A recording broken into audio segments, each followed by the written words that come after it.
This was something that I rolled out, like this model that I put together. I think it was early last year or late the year before.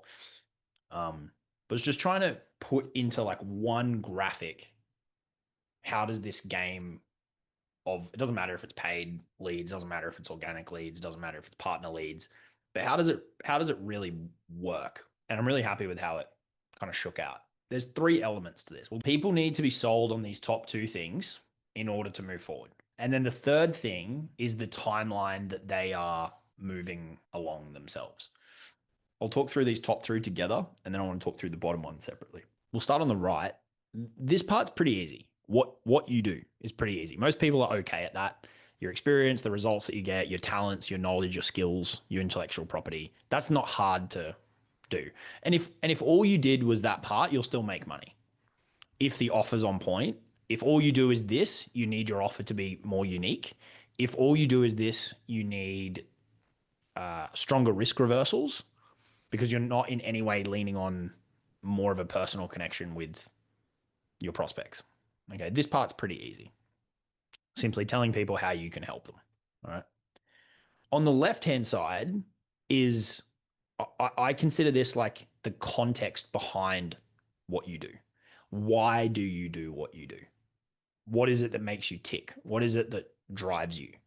And the reason that this is really important, particularly in this day and age, is typically we're not selling something that is truly one of a kind. We might have packaged it up in a way that presents it to be unique, but if people zoom out, more often than not, there's going to be a competitor doing something similar to what we're doing in some way, shape, or form. Very, very rarely are we truly offering a one of a kind, like I've got this, Rolex made me this one watch because I'm this really special person and I'm putting it on the market and they'll literally never make another one ever again. And this is the only one, go bid, right? Very rare. That's very rare that that's the case. And so that's where this element becomes really important because if we can connect with people at a slightly deeper level through our content by, letting them in on who we are, what we value, our beliefs, our vision for what we're building, even just our kind of day-to-day lifestyle a little bit so they connect with us on a slightly deeper level, it can have a massive impact. If people are side by siding to, let's assume the offers are identical in terms of what the offer is going to do for them, the inclusions, the results, the testimonials are all the same, the risk reversals all the same. They're going to go with the person that they connect with.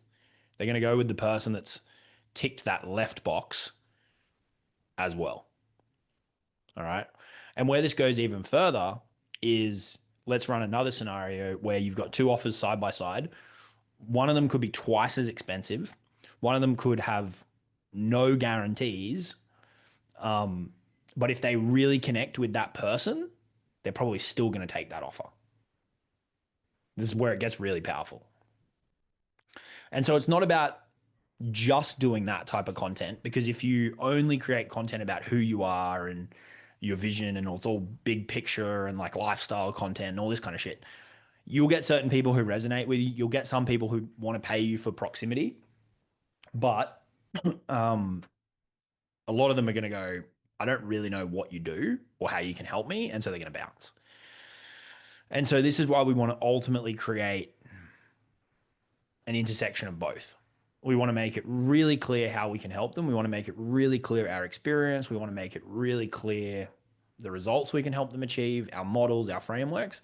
But then we also want to let them into who we are at the same time. We want to strike a balance between it so that they know, hey, this person can help me and I vibe with them. That allows us to get the best of both worlds, right?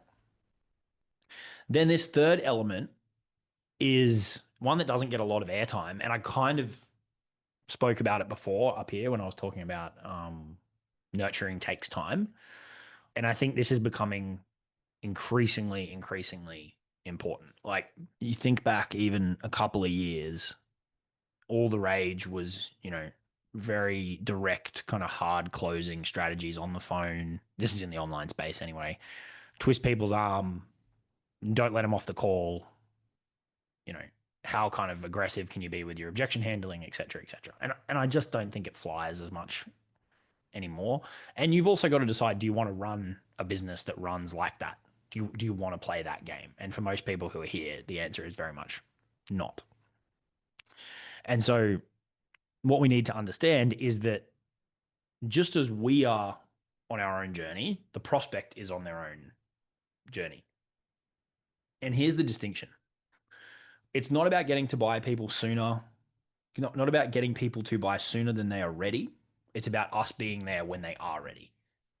That's the key difference. The older model of get as many people on the phone as possible, handle every objection, twist their arm, get them to buy yesterday is based on no, I'll tell them that they're ready.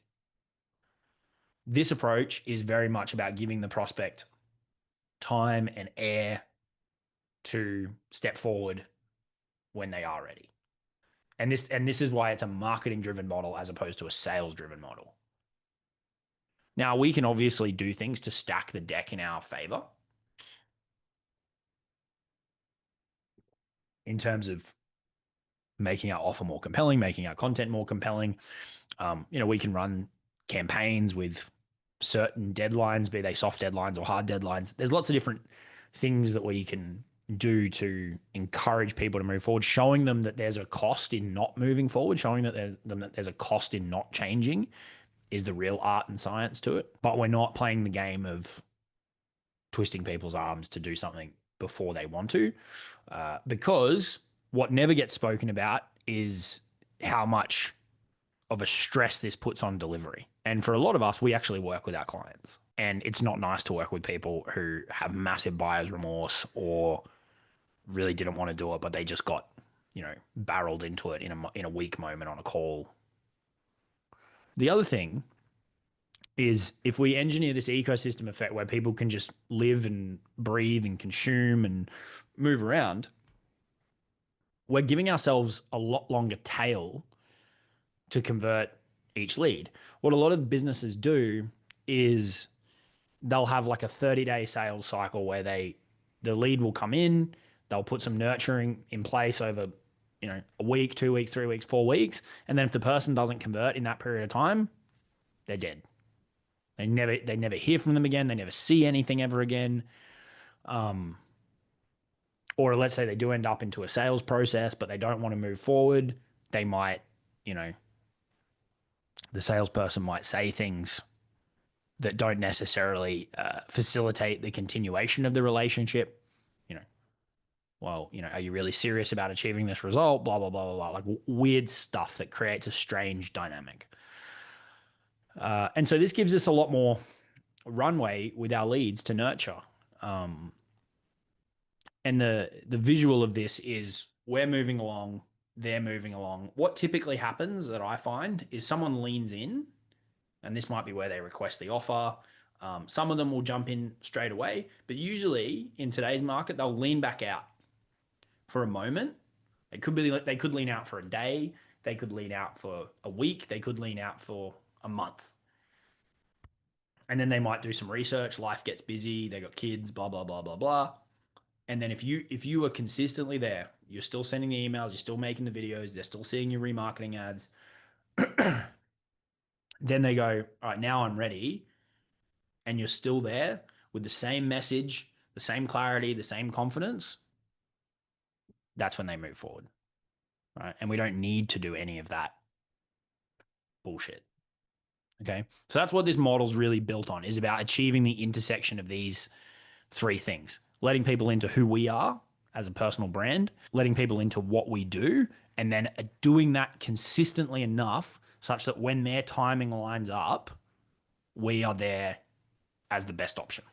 And the reason that this flows into everything is because we really need to layer that same kind of core messaging into everything that we do, into our ads, into our emails, into our YouTube videos, into our remarketing ads. Like it all needs to tie in and have the same story. If there's big incongruencies, it will make it challenging.